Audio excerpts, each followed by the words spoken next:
बिस्मिल्लाहिर्रहमानिर्रहीम। आज हम रियल एनालिसिस का एक और अहम थ्योरम करेंगे, मोनोटोन सीक्वेंसेस का मोनोटोन कन्वर्जेंस थ्योरम। ये एग्ज़ाम्स के हवाले से इंतहाई अहम है, अक्सर एग्ज़ाम में आ जाता है और इसकी हम स्टेटमेंट और प्रूफ दोनों को देखेंगे, क्योंकि मेरा ये बिलीव है अगर आपको स्टेटमेंट की समझ लग जाती है तो आपको लिए वो प्रूफ बहुत ही ईजी हो जाता है। ठीक है, तो सबसे पहले हम स्टेटमेंट को समझेंगे, उसके बाद हम इसके प्रूफ की तरफ जाएंगे और मैं इंतहाई इजी वे में आपको इसका एक्सप्लेन करूंगा। और उसके अलावा इसमें जो पॉइंट यूज़ होते हैं कि मोनोटोन सीक्वेंस क्या होता है, उसके अलावा इंक्रीजिंग मोनोटोनी सीक्वेंस क्या होता है, डिक्रीजिंग क्या होता है, वो भी एक्सप्लेन करूंगा। तो ये कंप्लीट पैकेज है आपके लिए, तो कहीं मत जाएं, वीडियो को एंड तक ज़रूर देखें और एंड पे कमेंट्स में रिकमेंडेशन ज़रूर दें। आज हम फिर डिस्कस करेंगे मोनोटोन कन्वर्जेंस थ्योरम के बारे में। ठीक है, मोनोटोन कन्वर्जेंस थ्योरम की सबसे पहले हम स्टेटमेंट को देख लेते हैं, उसके बाद हम इसके थ्योरम की तरफ चलेंगे और प्रूफ करेंगे। ठीक है, तो सबसे पहले इसकी स्टेटमेंट देखते हैं। स्टेटमेंट क्या है? Monotone sequence of real number, यानी रियल नंबर की हमारे पास कोई मोनोटोन सीक्वेंस है, is converted if and only if it is bounded, यानी उस वक्त ये कन्वर्जेंट कहलाएगी अगर ये बाउंडेड होगी, यानी बाउंडेड की इस पे कंडीशन अप्लाई होती है, उसके बाद ये कन्वर्जेंट होगी मोनोटोन सीक्वेंस।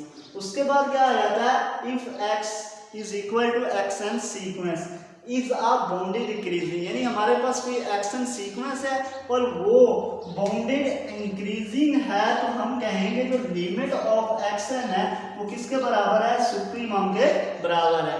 यानी पहली स्टेटमेंट ए में वो क्या कहता है? एक्शन हमारे पास कोई भी इंक्रीजिंग बाउंडेड सीक्वेंस है तो उसकी जो लिमिट है ना वो किसके बराबर होगी? सुप्रीमम के बराबर होगी। इसी तरह हम दूसरी स्टेटमेंट में आ जाए, अगर हमारे पास कोई वाई एन सीक्वेंस है और वो बाउंडेड डिक्रीजिंग सीक्वेंस है, ठीक है, वाई एन हमारे पास डिक्रीजिंग बाउंडेड सीक्वेंस है, then the limit of y n is equal to infimum, यानी जो हमारे पास वाई एन की सीक्वेंस होगी वो क्या होगी?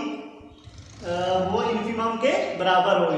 अब इस स्टेटमेंट्स के ए पार्ट को और बी पार्ट को हम क्या करेंगे? प्रूव करेंगे। चलो देखते हैं।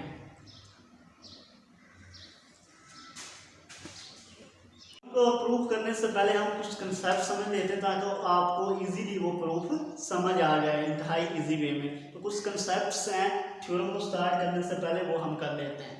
सबसे पहले हमें पता होना चाहिए मोनोटोन कन्वर्जेंस थ्योरम में कि मोनोटोन सीक्वेंस क्या होता है।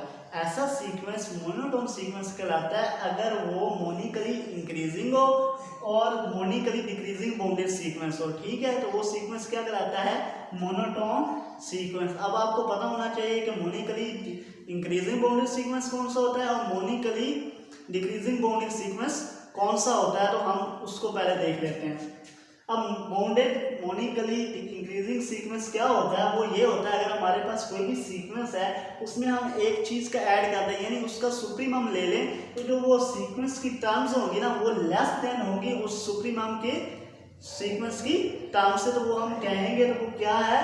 Bounded increasing monotonically sequence. ठीक है, उसके बाद बाउंडेड डिक्रीजिंग सीक्वेंस क्या होता है? अगर हमारे पास कोई भी सीक्वेंस की एक्शन टर्म्स हैं, अगर उस टर्म्स में एक आगे मतलब बढ़ा दी जाए, ठीक है, सीक्वेंस की टर्म्स को, तो वो जो अगली टर्म्स आएगी वो लेस देन आए उस सीक्वेंस की टर्म्स के, तो वो क्या कहलाती है? मोनिकली डिक्रीजिंग बाउंडेड सीक्वेंस। ठीक है, मोनिकली इंक्रीजिंग सीक्वेंस में क्या था? अगर एक टर्म है उसके अगली वाली टर्म्स ले तो वो लेस देन आए पहली दूसरी टर्म्स के, मतलब इस तरह आए 1 2 3 4 5, जबकि ये इक्वल भी हो सकता है 1 2 2 3 3, तो ये क्या है?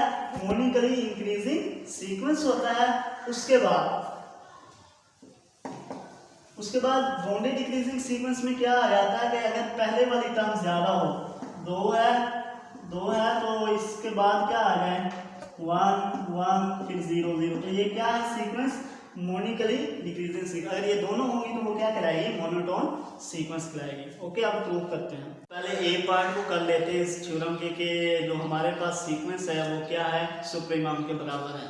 तो उसके लिए हम क्या करते हैं कि हम फर्ज कर लेते हैं x n be a bounded sequence if supremum of x n is equal to m and infimum is equal to x n is equal to m. ये हमने जनरली प्रूव कर दिया है कि हमारे पास कोई एक्सन सीक्वेंस है और सुप्रीमम जो हमारे पास सीक्वेंस का है वो एम के बराबर है कैपिटल के, और जो इन्फिमम है वो बराबर है छोटे एम के। ठीक है, तो ये है, इसलिए हमने जनरलाइज प्रूव कर दिया है कि उसके बाद अब हम इसके ए पार्ट की तरफ चलते हैं कि ए पार्ट के हमने सुप्रीमम के बराबर ले आना है, उसके बाद हम इन्फिमम की तरफ चलेंगे। पहले हम इसको कर लेते हैं। हमने ग्राफ लिया, वहाँ पे एक इन्फिमम ले लिया और सुप्रीमम ले लिया। अब आपको पता है ये आगे जाएगा तो एम प्लस एप्सिलॉन बन जाएगा, लेस आ जाएगा तो एम माइनस एप्सिलॉन आएगा। इसका हम इस तरह इधर यूज करते हैं।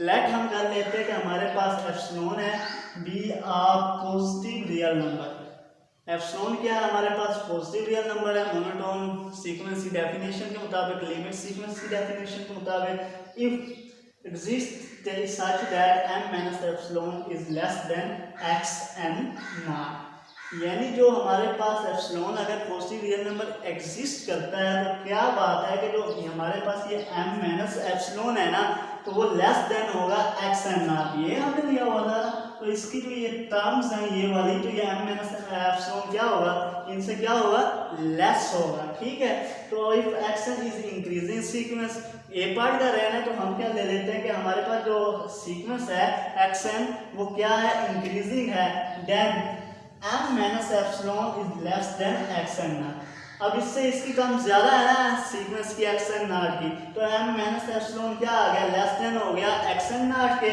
और वो किसके बराबर है, ये वाली जो इसकी टर्म्स हैं इसको हम क्या नाम दे देते हैं, आगे वाली एस एन का नाम देते हैं, तो उनसे लेस है। और जो एक्स एन टर्म्स है वो किसके बराबर, लेस है एम के, और एम हमारे पास सुप्रीमम था। किसी भी सीक्वेंस के जो टर्म्स है वो लेस देन ही होती है सुप्रीमम से, तो इसको एम का नाम दे दिया। अब जो एम है उसमें अगर हम एप्सिलॉन इजाफा कर दें तो जाहिर सी बात है वो इस सुप्रीमम के क्या आ जाएगा, ग्रेटर आ जाएगा ना, अपर बाउंड बन जाएगा, और ये लीस्ट अपर बाउंड बन जाएगा। ठीक है, तो वो क्या है, उससे लेस हो जाएगा, और all m greater than n naught. अब हमने ये प्रूव करना है। तो अब देखिए एम माइनस एप्सिलॉन क्या लेस देन होगा एस एन से अकॉर्डिंग टू दिस रूल्स, उसके बाद वो लेस देन होगा एम प्लस एप्सिलॉन के बाद आर एम ग्रेटर देन और less equal to n naught के। अब हम इसको इस तरह लिख सकते हैं। अब इनमें से हम क्या कर देते हैं, सब्सट्रैक्ट कर देते हैं m को। ठीक है, जब हम सब्सट्रैक्ट करेंगे m को तो यहाँ पे क्या बच जाएगा, माइनस एप्सिलॉन, यहाँ पे सीक्वेंस में से माइनस m हो जाएगा, और उस m प्लस एप्सिलॉन से जब हम करेंगे माइनस तो क्या आ जाएगा, एप्सिलॉन आ जाएगा। ठीक है, तो एक्स एन माइनस m किसके बराबर आ जाएगा, ये यहाँ पे m नहीं आएगा बल्कि अकेला एप्सिलॉन, क्योंकि m को हमने माइनस कर दिया है। ठीक है, तो माइनस एप्सिलॉन मोड की प्रॉपर्टी के मुताबिक x n minus m is less than epsilon. अब लिमिट की डेफिनेशन हम यूज करते हैं। लिमिट की डेफिनेशन क्या होती है, अगर लिमिट हो और उसका सीक्वेंस हो, उनके दरमियान जो टर्म्स हैं उनके डिफरेंस दिया जाए, वो क्या होता है, लेस देन एप्सिलॉन होता है for all n greater than n naught के। तो ये देखें आप, तो इसका मतलब जो सीक्वेंस है वो कन्वर्ज कर रहा है एम को। तो यही हमने तो प्रूव करना था कि जो हमारे पास सीक्वेंस है वो क्या है, सुप्रीमम को कन्वर्ज करे। एम यहाँ पे क्या है, हमारे पास सुप्रीमम है, तो ये कर रहा है, तो लिमिट ऑफ एक्स एन क्या आ जाएगी, एम के बराबर आ जाएगी। तो हमारा ए पार्ट प्रूव हो गया है।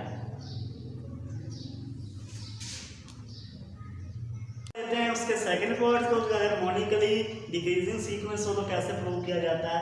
हमारे पास कोई एप्सिलॉन सीक्वेंस है और ये ग्राफ है कि हमारे पास कोई इन्फिमम एग्जिस्ट कर रहा है छोटा m, और उसके m प्लस एप्सिलॉन है और m माइनस एप्सिलॉन है। ठीक है, तो हमें पता है कि x1 क्या है, लेस देन एप्सिलॉन। मिसाल के तौर पे इनको हम ले लेते हैं x1 टर्म्स, तो ये क्या है, लेस देन है m प्लस एप्सिलॉन के।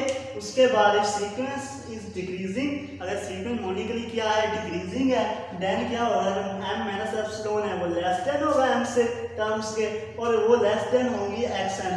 n जो हमारे पास इन्फिमम है वो क्या होगा, n1 से टर्म्स से लेस देन होगा। उसके बाद वो क्या होगी, इस टर्म्स के xn टर्म्स से लेस देन होगी, और वो क्या होंगे, m प्लस एप्सिलॉन से लेस देन होगा।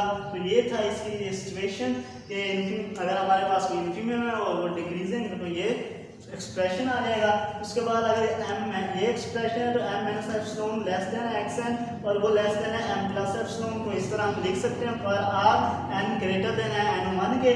उसके बाद हमें पता है इसमें से अगर हम माइनस कर दें माइनस एम को तो ये देखें माइनस एप्सिलॉन बच जाएगा और एक्स एन में से क्या हो जाएगा माइनस एम हो जाएगा, यहाँ पे माइनस एम आ जाएगा, वो क्या लेस देन एप्सिलॉन क्या आ जाएगा। अब मोड की प्रॉपर्टी अप्लाई की तो x n minus m is less than आ जाएगा एप्सिलॉन से for all n greater than है एन वन के। So x n converges to m, यानी हमारा जो सीक्वेंस है वो कन्वर्ज कर रहा है इसको हमारे इन्फिनिमम को। तो बी पार्ट को हमने प्रूव कर दिया, ए पार्ट और बी पार्ट तकरीबन सेम है, बस थोड़ी सी चेंजिंग आती है वो मैंने आपको बता दी है।